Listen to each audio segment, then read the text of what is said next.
ஒரு ஃபர்டிலிட்டி ஸ்பெஷலிஸ்ட்டாக நான் பார்க்குற ஒரு ரொம்ப டிஃபிகல்ட்டான கண்டிஷன் வந்து வெஜைனிஸ்மஸ், அதாவது ஒரு செக்ஷுவல் இன்டர்கோர்ஸ் இருக்க முடியாத ஒரு கண்டிஷன். அது ஏன் வருது, அதை ஓவர் கம் பண்ணுறதுக்கு என்ன பண்ணலாம் அப்படிங்கிற ஒரு சைக்கியாட்ரிஸ்ட் பாயிண்ட் ஆஃப் வியூலேருந்து சொல்லுங்கள். ஸோ வெஜனைஸ்மஸ் அப்படின்றது நம்ம இன்டர்கோர்ஸ் நடக்கும்போது பெயின்ஃபுல்லா இருக்கிறதுனால அதை ப்ரொசீட் பண்ணவே முடியாதுங்க. இதுக்கு என்ன காரணம்னு பாத்தீங்கன்னா பெல்விக் ஃப்ளோர் மசில்ஸ், அதாவது உங்களோட விஜைனா, ஆனஸ் இதெல்லாம் சப்போர்ட் பண்ணக்கூடிய தசை பகுதியில உங்களையும் மீறி ஒரு இறுக்கம் ஏற்படும். இதுதான் வெஜனைஸ்மஸ் அப்படின்னு நம்ம சொல்லக்கூடியது. ஸோ இதை எப்படி நம்ம டேக்கிள் பண்ணணும்னு பாத்தீங்கன்னா, முதல் விஷயம், உங்களுக்கு இன்டர்கோர்ஸ் அப்ப பெயின் இருக்குன்னு ஃபீல் பண்ணீங்கன்னா ஒரு ஒஜிஷியனை கன்சல்ட் பண்ணி அதுக்கான பிசிக்கல் காசஸ் ரூல் அவுட் பண்ணிட்டோம். ரெண்டாவது முக்கியமான விஷயம், இது உடல் மற்றும் மனம் சம்பந்த பிரச்சனைங்க. சோ இந்த பெயின் டியூரிங் இன்டர்கோர்ஸ் இருக்குன்னு ஃபீல் பண்றீங்கன்னா கண்டிப்பா ஒரு சைக்காட்ரிஸ்டோட ஹெல்ப் எடுத்துக்கிறது மூலமா அண்டர்லைங்கா இருக்கக்கூடிய ட்ராமாட்டிக்கான எக்ஸ்பீரியன்சஸ் உங்களால ஓவர் கம் பண்ணி வர முடியும். ஏன் டாக்டர்ஸோட ஹெல்ப் எடுக்கிறது முக்கியம்னா,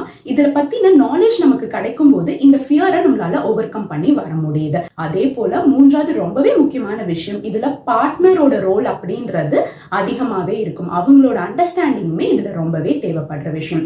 நாலாவது விஷயம், pelvic floor muscle relaxation or desensitization exercises. அதை பத்தி டீடைல்டா கேப்ஷன்ல கொடுத்திருக்கேன், செக் பண்ணிக்கோங்க.